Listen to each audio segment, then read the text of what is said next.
कौन हो बालक? मार्ग भटक गए हो? यदि मैं मार्ग भटक गया तो आपको मार्ग कौन दिखाएगा सेनापति अक्रूर? तुम मुझे कैसे जानते हो? जानना तो आपको मुझे चाहिए। आप ही ने मुझे यहाँ बुलाया। यदा यदा हि धर्मस्य तुम कृष्ण हो?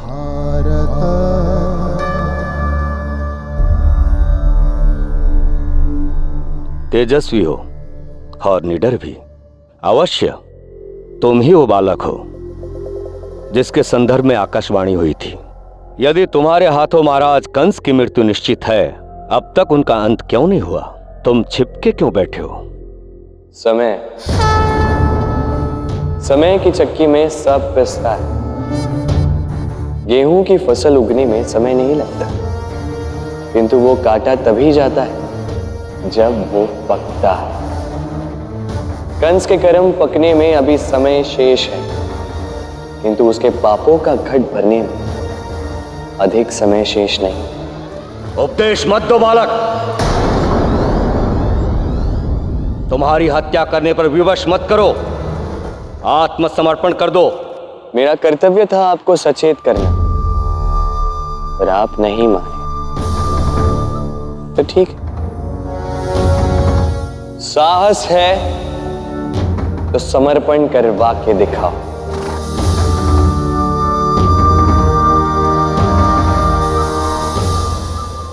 पकड़ो इसे।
सिद्ध हो गया।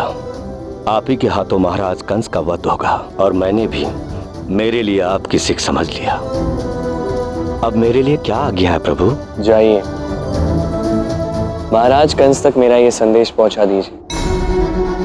नियति ने उन्हें एक अवसर दिया है, अब भी समय शेष। पाप का कर्म छोड़ पुण्य संचित करें, राज्य धर्म निभाएं, दुर्बलों की सहायता करें, ना कि उन्हें कष्ट दें। परंतु यदि वो अपना मार्ग नहीं बदलते तो आकाशवाणी भी सत्य होकर रहेगी। जो आज्ञा प्रभु।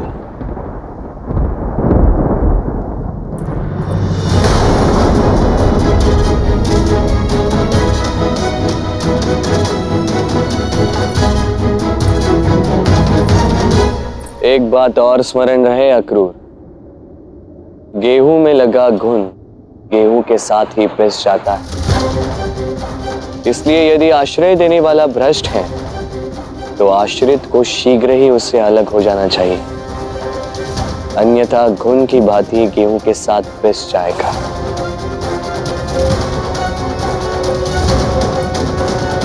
आशा है आपको मेरा संकेत समझ में आ गया होगा। अवश्य, मैं आपकी वाणी को समझ गया। अब जाने से पूर्व एक और कार्य शेष है।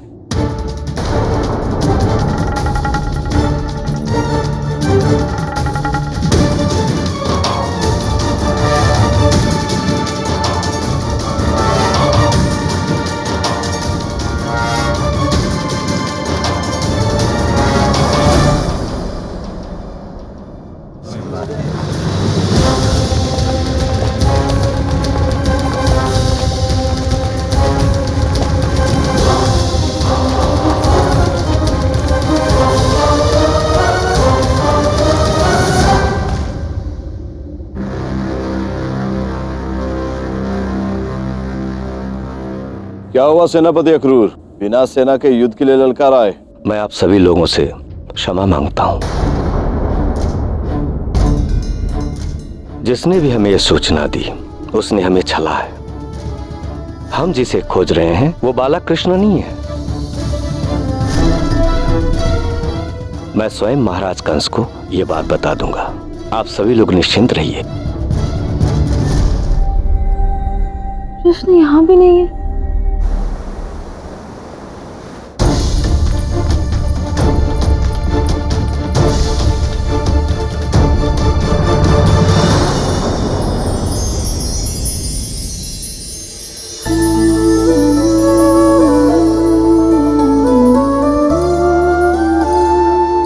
तुम चले कहाँ गए थे? कहाँ कहाँ ढूंढा है मैं तुम्हें, और तुम यहाँ शांति से माखन खा रहे हो। वो क्या है ना, जब मैं चिंतित होता हूँ तो मुझे बड़ी भूख लगती है। अब मैं चिंतित था, मेरे कारण इतने सारे लोगों के प्राण संकट में थे, तो यहीं बैठा और माखन खाने लगा। पर मैंने तो यहाँ ढूंढा था, तुम तो यहाँ नहीं थे। वो तुम भी चिंतित थी ना। अब चिंता में कभी कभी आंखों को दिखाई ही नहीं देता कि सामने कौन है। परंतु चिंता के बादल छट गए हैं कृष्ण। सेनापति अक्रूर को अपनी भूल का आभास हो गया है। क्या? वो जान गए हैं कि तुम आकाशवाणी वाले बालक नहीं हो। उन्होंने अपनी सेना भी लौटा दी है। अब तुम सुरक्षित हो। मैंने कहा था भगवान से कि सब सुरक्षित रहने चाहिए।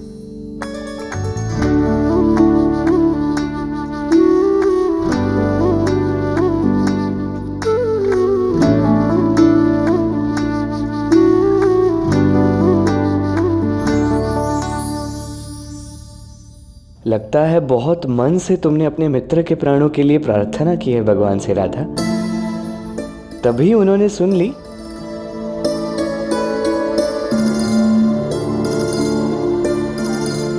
तुमने अपने मित्र के प्राण बचा लिए राधा।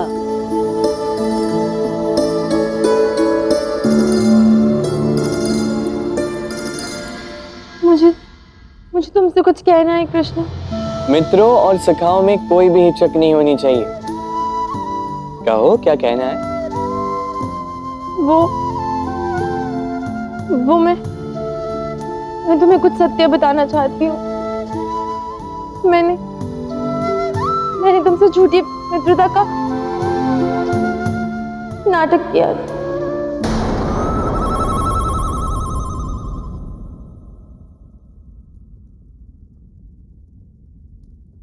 क्या?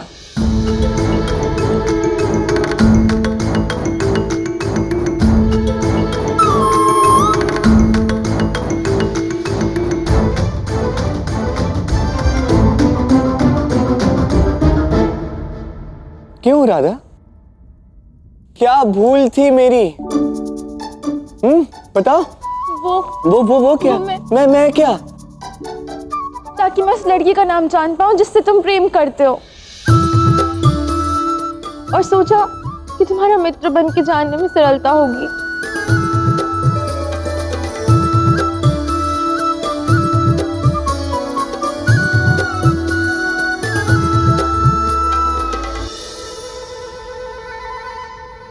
मैं कभी स्वप्न में भी सोच नहीं सकता था कि तुम मेरे साथ इतना बड़ा छल करोगी, कि शब्दों से कुछ और कहोगी और मन में ये ऐसा दोहरा मापदंड क्यों राधा? क्यों? तुम सुदेवी और भैरव को दोषी कहती हो क्योंकि उन्होंने अपने घर वालों से सत्य छिपाया, और सत्य तो तुमने भी छिपाया है, और अपने स्वार्थ के लिए तुमने मुझसे झूठ बोला। मैंने जो किया उस लड़की का जीवन भ्रष्ट होने से बचाने के लिए किया कृष्णा। अब जो चाहे वो स्पष्टीकरण दे दो राधा, किंतु यदि सुदेवी और भैरव दोषी हैं, तो तुम स्वयं को भी निर्दोष नहीं कह सकती, और यदि तुम निर्दोष हो तो दोष उन दोनों का भी नहीं है राधा। बस राधा बस। नहीं नहीं, कुछ मत कहो, कुछ मत कहो। छल का इतना बड़ा प्रहार सहा है आज मेरे हृदय ने, इसके पश्चात कुछ सुनने की शक्ति नहीं बची है। जानती हो, मैंने तुम्हें अपना मैंने तुम्हें मित्र समझा था राधा, और तुमने शत्रुओं की भांति मुझसे छल किया।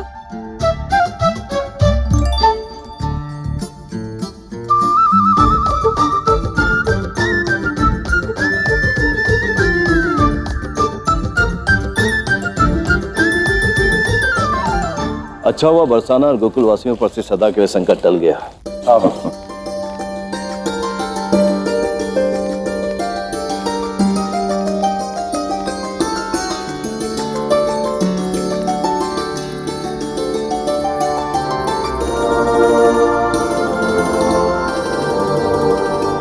बाबा,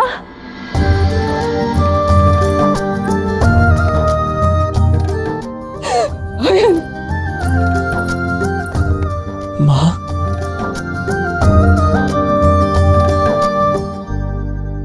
तुम्हारा पुत्र सुरक्षित है जटिला। अक्रूर जी को किसी ने अनुचित भ्रम में डाल दिया था। अब उन्हें पूरा विश्वास हो गया है कि कृष्ण या गोकुल का कोई भी वासी महाराज कंस का शत्रु नहीं है।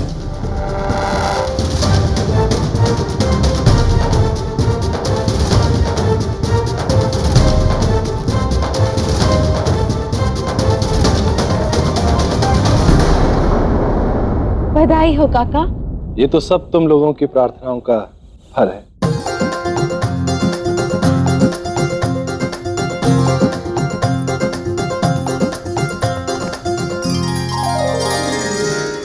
मुझे तो विश्वास ही नहीं हो रहा कि मैं अभी भी सुरक्षित हूँ।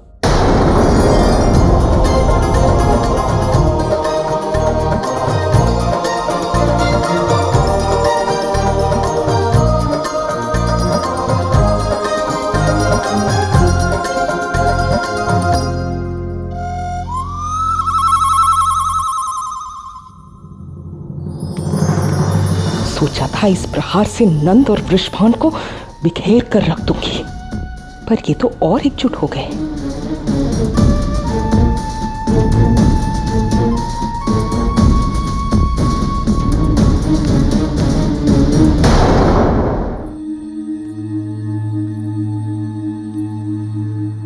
कंस के सेनापति ने ऐसा क्यों कहा कि जो सूचना उन्हें मिली थी वो असत्य थी? ऐसा संदेश उनको दिया किसने? संदेश किसने दिया से बड़ी बात तो ये है मां कि सेनापति अक्रूर ने उसका विश्वास क्यों किया। उनका अचानक यहां से ऐसे चले जाना बड़ी विचित्र बात है। सटीक का बात जितनी सरल लग रही है उतनी ही जटिल है। कितनी भी जटिल हो, जटिला को रोक नहीं सकती। जब तक कृष्ण और गोकुल वासियों को यहां से खदेड़ ना दूं, संतुष्टि का श्वास नहीं लूंगी। जब तक तुम्हें बरसाने की गद्दी पर राजा बनकर बैठा हुआ ना देख लूं, मैं शांत नहीं बैठूंगी। लक्ष्य चूक गया मेरा, एक बार मेरा लक्ष्य चूक गया, ठीक है। परंतु अभी भी मेरे तरकश में कई सारे बाण शेष।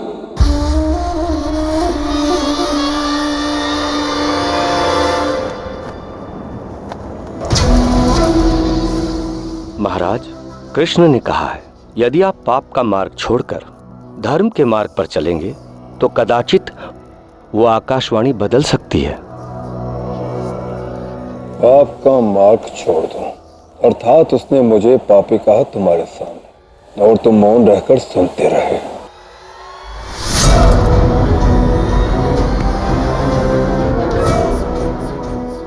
एक बार फिर से कहो, मैं पापी हूं।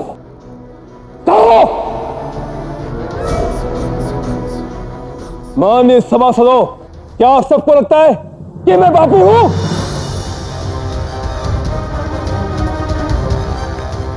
उत्तर चाहिए मुझे। मैं पापी हूं? क्या हूं मैं पापी? नहीं महाराज, आप तो महापुण्य आत्मा है। हाँ महाराज, आप तो पुण्यात्मा है। हाँ महाराज, आप तो पुण्यात्मा है।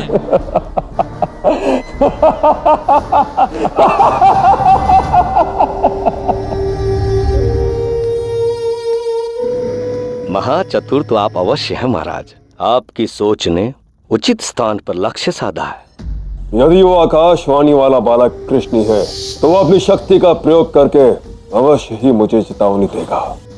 तुम मौन रखकर उसकी शक्ति का आकलन करना, उसकी हर बात मानकर लौट आना, ना कोई उत्तर देना, ना ही प्रहार करना, समझे? यदि मुझे आकाशवाणी का भय होता तो क्या मैं अपनी काल की मां को काल कोठी में रखता? नहीं, कभी नहीं। मैं कंस हूं, मथुरापति कंस हूं मैं। अब मुझे उस कृष्ण को मारने में ना अधिक समय लगेगा, ना ही अधिक शक्ति।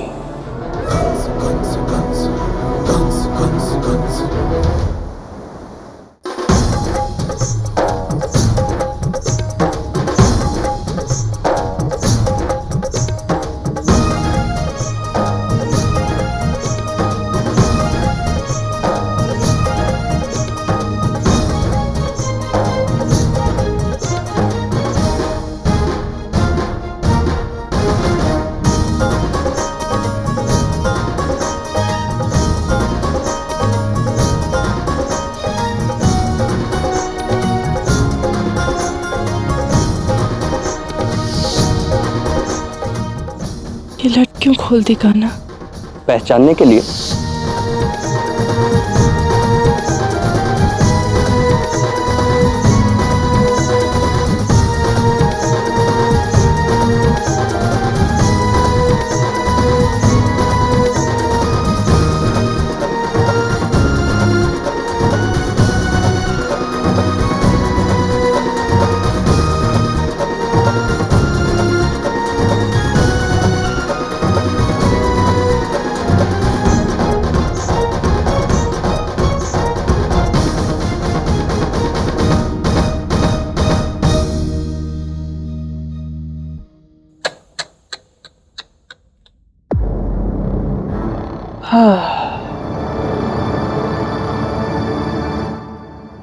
दया आती है तुम पर कृष्ण। तुम बस इसी तरह एक मूक दर्शक बनकर रह जाओगे और शरद पूर्णिमा के चंद्रमा की शीतल किरणों की छांव में राधा के साथ नृत्य करूंगा मैं सबके सामने।